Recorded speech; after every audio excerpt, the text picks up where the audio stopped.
Bonjour, c'est la chaîne à propos d'astrologie, dont l'objectif est de revoir les fondamentaux de l'astrologie de base. Elle est destinée essentiellement aux débutants, aux profanes, aux gens qui sont curieux et qui veulent en savoir plus sur l'astrologie. Je vous invite à consulter la vidéo d'introduction qui présente la chaîne et qui vous explique pourquoi j'ai envie de vous parler d'astrologie. Mais aujourd'hui, on va parler des 4 éléments. C'est le module numéro 1 de la chaîne, les éléments. Alors, il faut savoir d'où vient cette notion de 4 éléments. C'est une notion qui date de l'Antiquité. Les philosophes grecs de l'Antiquité en ont longuement parlé. Aristote a écrit à ce sujet. On ne se posera pas la question pourquoi les 4 éléments. Ça sera peut-être l'objet d'une vidéo ultérieure. On va voir les liens entre les 4 éléments et l'astrologie. Pourquoi? Quel rapport entre les 4 éléments et l'astrologie? Voilà la réponse. Il se trouve que les 12 signes du zodiaque font chacun partie d'une famille qui correspond à un élément. Le feu, la terre, l'air et l'eau. Je vais vous partager un écran à ce sujet.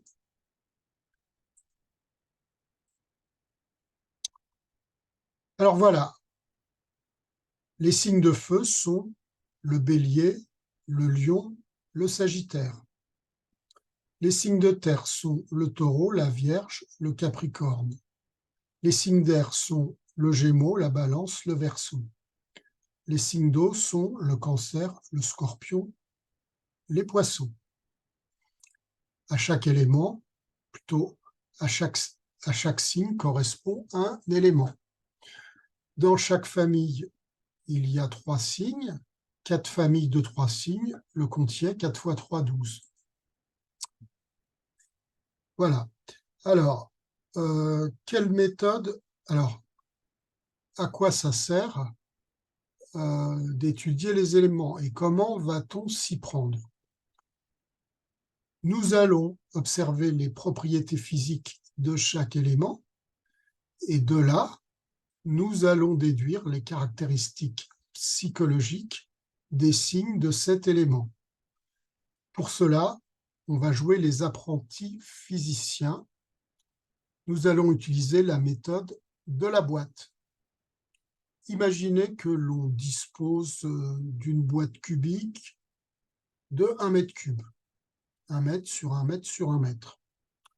Cette boîte, elle est vide, mais vide au sens physique du terme. Il n'y a rien dedans, même pas de l'air. Et puis, nous allons verser dans cette boîte chacun des 4 éléments et nous allons observer ce qui se passe. Et de ces observations, nous allons déduire les caractéristiques des signes de cet élément. Aujourd'hui, on va s'intéresser plus particulièrement aux signes de terre, mais par la suite, on étudiera également les autres éléments, bien sûr. Nous allons commencer. Ouvrons notre boîte et versons dedans de la terre, plus précisément, pour simplifier, du sable. On va remplir cette boîte de 1 mètre cube à moitié par du sable. Et observons ce qui s'y passe. Pour cela, on va se faire une grille d'observation de 4 critères. Je vais vous présenter par un partage d'écran.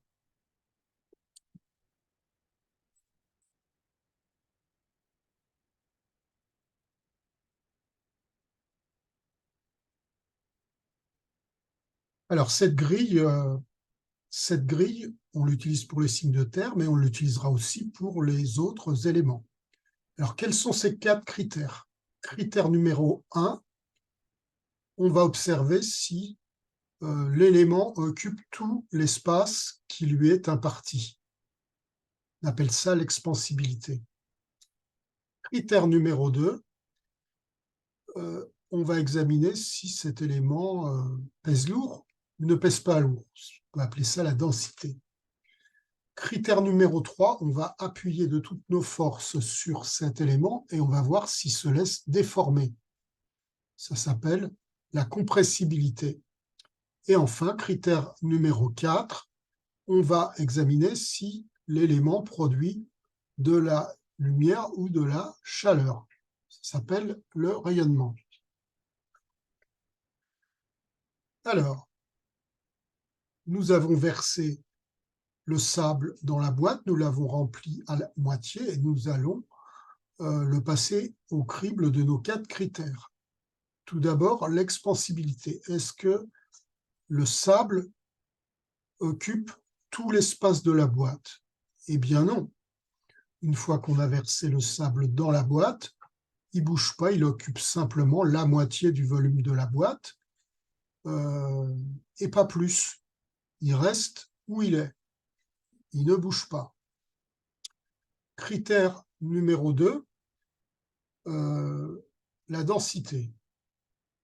Alors, il faut savoir que si on avait rempli la boîte complètement avec de l'eau, eh bien, 1 mètre cube d'eau pèse 1 tonne, 1000 kilos. Si on avait rempli la boîte à moitié avec de l'eau, 500 kilos.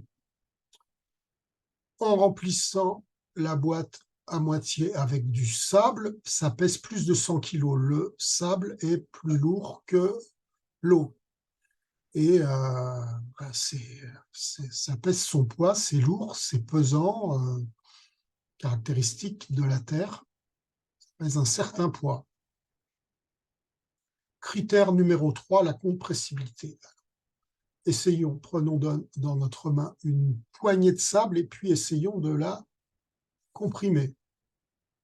Ou même dans la boîte, essayons de faire occuper à notre volume de sable moins de la moitié du volume de la boîte.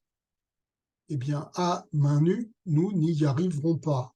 Le sable ne se laisse pas déformer.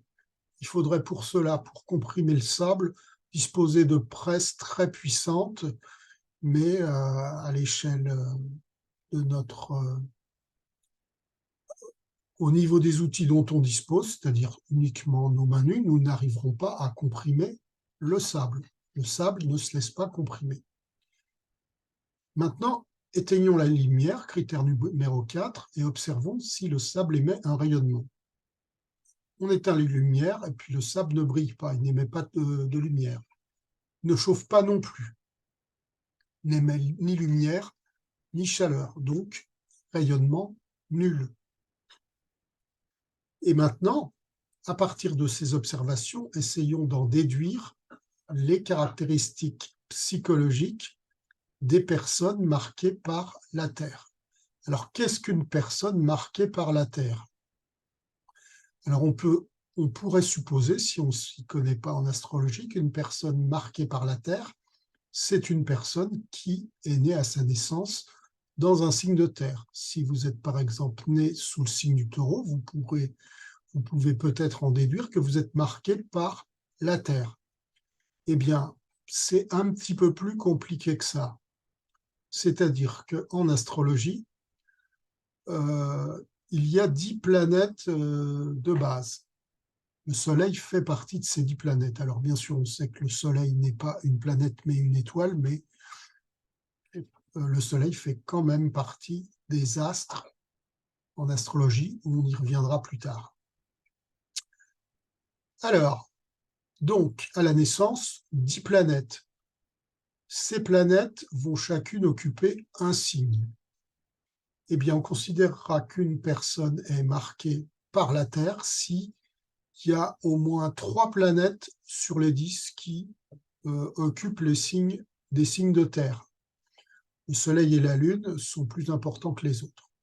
Donc effectivement, si vous êtes né sous le signe du Taureau, le Soleil à votre naissance était en Taureau, vous avez une chance d'être à dominante Terre, mais ce n'est pas sûr. Si vous êtes né sous le signe du Taureau et que vos 9 autres planètes se situent dans des signes qui ne sont pas des signes de Terre, on ne peut pas considérer que vous êtes une personne à dominante Terre.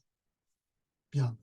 Donc, récapitulons, une personne à dominante Terre, c'est une personne qui possède au moins 3 planètes dans des signes de Terre. On dira que cette personne est marquée par la Terre, possède les caractéristiques de la Terre.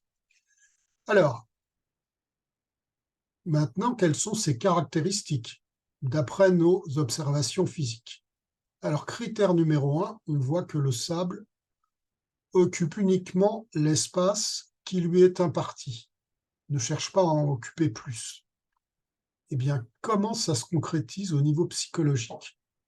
Imaginez dans une assemblée de gens, dans une salle, ça bavarde, ça rigole, et puis il y a une personne marquée par la Terre qui arrive dans l'assemblée, qui connaît personne. Qu'est-ce qu'elle va faire? Ben, elle va faire comme le sable, elle ne va pas chercher à occuper plus de volume, elle va s'installer dans un coin, elle va observer, mais elle n'ira pas vers les autres, elle attendra qu'on vienne la solliciter, et même elle se comportera avec méfiance.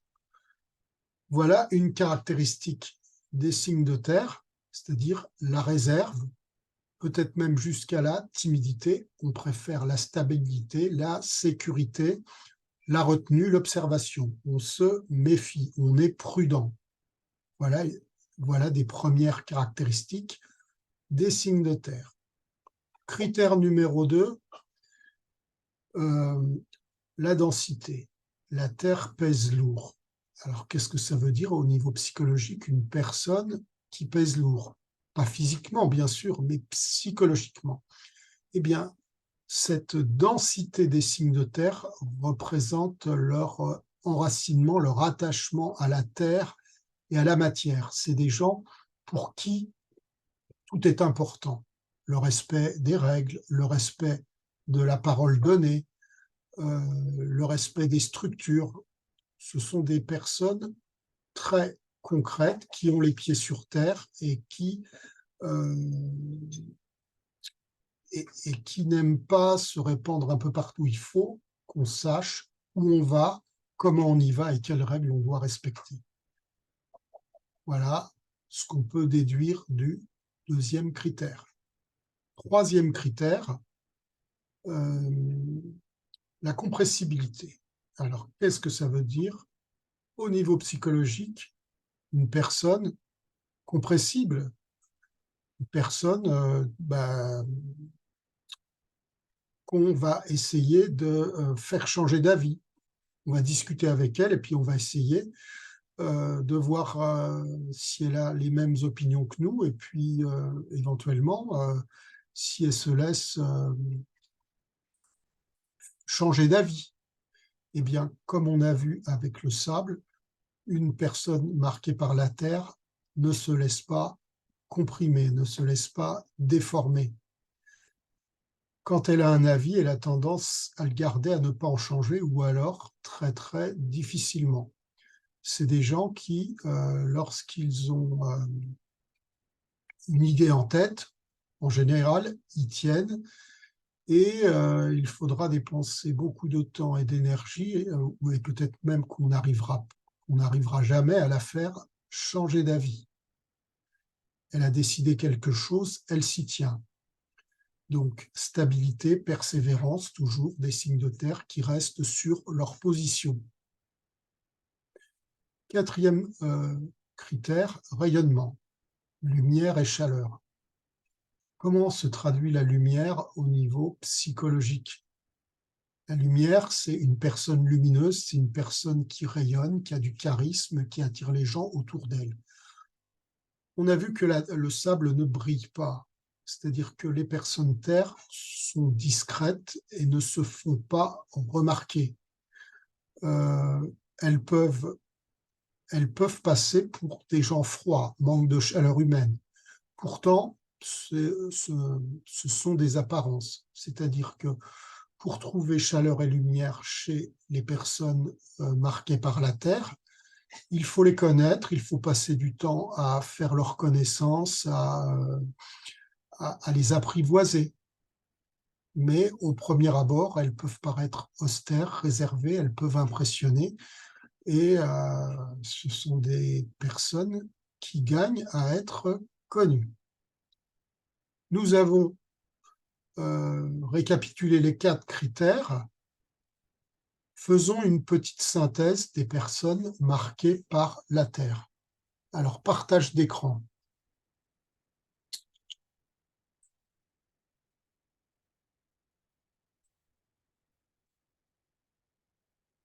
Donc voilà les caractéristiques des signes de terre. Ce sont des personnes stables, concrètes, ayant les pieds sur terre, appréciant la sécurité. Ce sont des personnes qui se sentent concernées par les règles, les lois, les structures, le respect des traditions et la parole donnée. Ce sont des personnes difficiles à convaincre et à faire changer d'avis. Ce sont des personnes réservées, voire timides, qui ont besoin de temps pour se faire connaître et apprécier. Voilà le portrait de ces personnes marquées par la Terre. Alors, bien sûr, on en connaît des comme ça. Peut-être que soi-même, on est comme ça, si on est peut-être marqué par la Terre. En tout cas, voilà, au niveau astrologique, ce que c'est que les caractéristiques psychologiques de l'élémentaire. Alors, je tiens à préciser que en astrologie, il n'y a pas de bons éléments ni de mauvais éléments. Il n'y a que des éléments bien gérés ou mal gérés.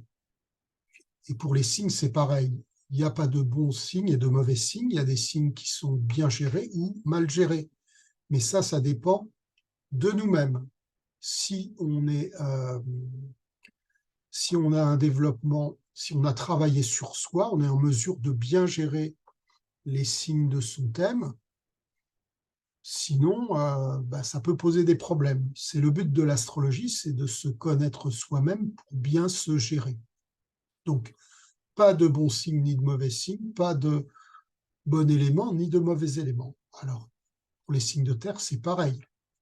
Les caractéristiques que je viens de décrire ne sont ni bonnes ni mauvaises. Ça dépend des circonstances, ça dépend de la gestion. Alors, évidemment, si on cherche à briller en société, c'est pas l'idéal d'avoir une dominante terre. En revanche, si on veut être une personne de confiance sur laquelle les gens peuvent compter, alors là, on est déjà mieux armé. Les gens terre, c'est des gens sur qui on peut compter. Alors, vous voyez, ni bon, ni mauvais, ça dépend. Bien géré ou mal géré. Pour finir cette vidéo, on va prendre l'exemple d'une personne marquée par la Terre, un chanteur célèbre, Jacques Dutronc. Né sous le signe du Taureau, 3 planètes en Taureau, dont le Soleil, qui est très important, donc on peut considérer que c'est une personne marquée par la Terre. On ne va pas examiner son caractère parce qu'on ne le connaît pas vraiment, il faudrait regarder les journaux, ça demanderait du temps. On va plutôt analyser quelques chansons, on va analyser rapidement quelques chansons de lui et on va voir si on retrouve des caractéristiques des signes de terre. Alors, première chanson, J'aime les filles. Alors, si vous ne connaissez pas, si vous n'en avez jamais entendu parler, je vous invite à consulter YouTube, à l'écouter. En gros, cette chanson, c'est J'aime les filles de chez Castel, j'aime les filles, etc., etc. Toute la chanson, c'est J'aime les filles. Alors, je tiens à préciser également que je ne critique pas les chansons de Jacques Dutronc. C'est un chanteur très célèbre qui a eu beaucoup de succès. Je ne suis pas là pour critiquer son œuvre artistique. Je m'intéresse simplement à la forme de ses chansons pour voir si je retrouve des caractéristiques des signes de terre. Alors, en l'occurrence, j'aime les filles, j'aime les filles, j'aime les filles, j'aime les filles, j'aime les filles, j'aime les filles. Structure répétitive, leitmotiv, toujours la même discipline, la même forme. Ça ressemble beaucoup à de la stabilité des signes de terre. Une structure simple qui se répète sans arrêt, c'est vraiment caractéristique des signes de terre. Bon. Alors naturellement, cette chanson a eu du succès parce qu'elle est marrante, elle est originale, etc. Mais sa forme est révélatrice des signes de terre.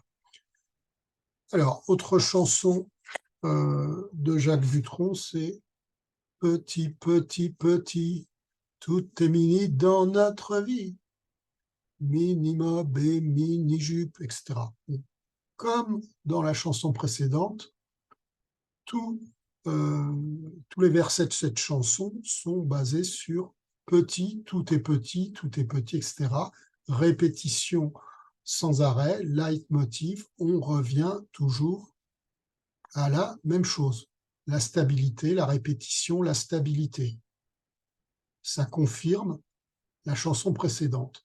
Alors, petite fantaisie, à la fin de la chanson, c'est « moi, je préfère les maxi », etc., etc. Alors là, petite fantaisie, là, Jacques Dutronc s'est permis de sortir un petit peu de sa structure répétitive, pointe d'humour. Et dernière chanson, puis on s'arrêtera là. 50 millions de Chinois, et moi, et moi, et moi. Alors cette chanson, et moi, et moi, et moi, ça, elle consiste à citer plein de gens d'ailleurs, hein, des Chinois, des Martiens, tout ce que vous voulez, et puis au bout du compte, qu'est-ce qui reste? C'est « et moi ». Donc voilà un côté concret du signe de terre. C'est bien beau, l'étranger, c'est bien beau tout ce qui est à l'extérieur, mais concrètement, qu'est-ce qui a de l'importance? C'est moi et mes petites affaires. Alors naturellement, c'est exprimé sous le mode de l'humour, ça se moque un petit peu de ce côté nombriliste des signes de terre qui s'intéressent en priorité à leurs affaires matérielles. C'est un petit clin d'œil. Mais c'est vrai que les signes de terre ont tendance à être attachés aux valeurs matérielles, à l'argent, aux objets, à la nourriture. Encore une fois, ce n'est ni positif ni négatif, c'est une tendance. S'intéresser à l'argent pour être prévoyant, c'est une qualité. Être avare, c'est un défaut. Tout dépend comment c'est géré. Voilà, c'était la petite conclusion avec Jacques Dutronc. Je ferai ça pour chaque élément. Alors, voilà, on va se quitter. Si la vidéo vous a plu, n'hésitez pas à liker, n'hésitez pas à m'écrire, je répondrai à vos questions et je vous dis bye bye, à bientôt pour les signes d'eau.